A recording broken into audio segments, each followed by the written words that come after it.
Thank you. Thanks. Wow, there's a lot of people here. Hello, everyone. I'm Dana Bussing. I'm a physician who specializes in physical medicine and rehabilitation. I've worked with veterans, car crash survivors, gun violence victims, seniors who have fallen, and kids born with disabilities. But today, I'm here to say something loud and clear.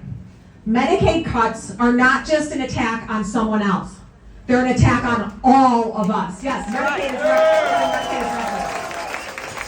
right now in Washington, extremist lawmakers are using budget negotiations to try to cut Medicaid. They're pushing to slash funding and force states to make impossible decisions, cutting life-saving services or kicking people off the rolls.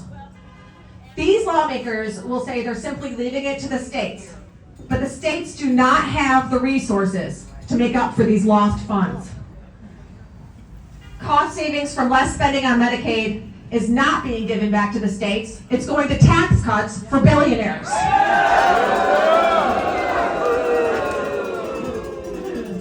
These cuts are being disguised as fiscal responsibility. But let's call it what it is. It's an attack on working families, people with disabilities, children, and anyone who dares to get sick or injured in this country.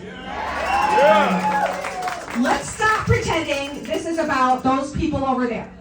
Medicaid isn't some charity program for some small, undeserving group of others. 1 in 4 Americans relies on it. And that includes your neighbors, your coworkers, your aging parents, and if life throws you a curveball, you. You think you'll never need it? No. Yeah. All it takes is one car accident, one stroke, one cancer diagnosis, one child born too early. I've had patients with well-paying jobs who've lost everything when the medical bills came. And do you know what saved them? Medicaid. And then cuts to Medicaid don't just hurt people who are covered by it right now. They strain the entire healthcare system. When hospitals lose reimbursement, services shrink. Wait times grow.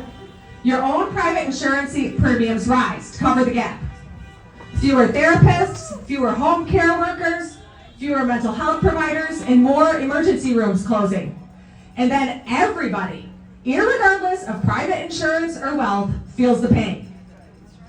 And let's talk about community health centers, mental health centers, and rural hospitals. Many of them stay open because of Medicaid dollars.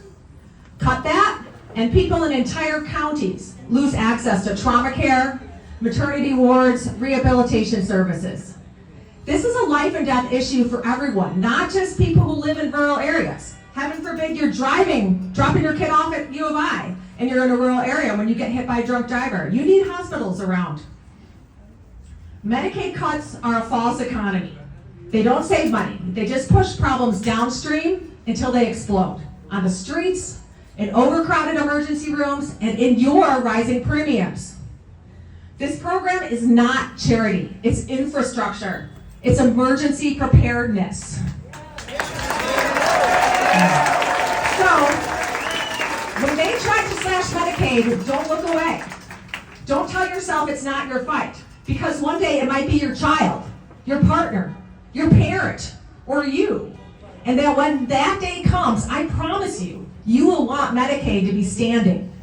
So let's raise our voices. Call your representatives, call your senators, and tell them to protect Medicaid. Indivisible Chicago is running a phone bank on Wednesdays to a key district to tell their representatives that their constituents should not lose their health care to pay for tax giveaways to billionaires. Right. Myself and Nancy, with the black thin tall sign, has info on the phone banks if anyone is interested. We'd love to have you. So let's protect what matters, because Medicaid isn't just for them, it's for all of us.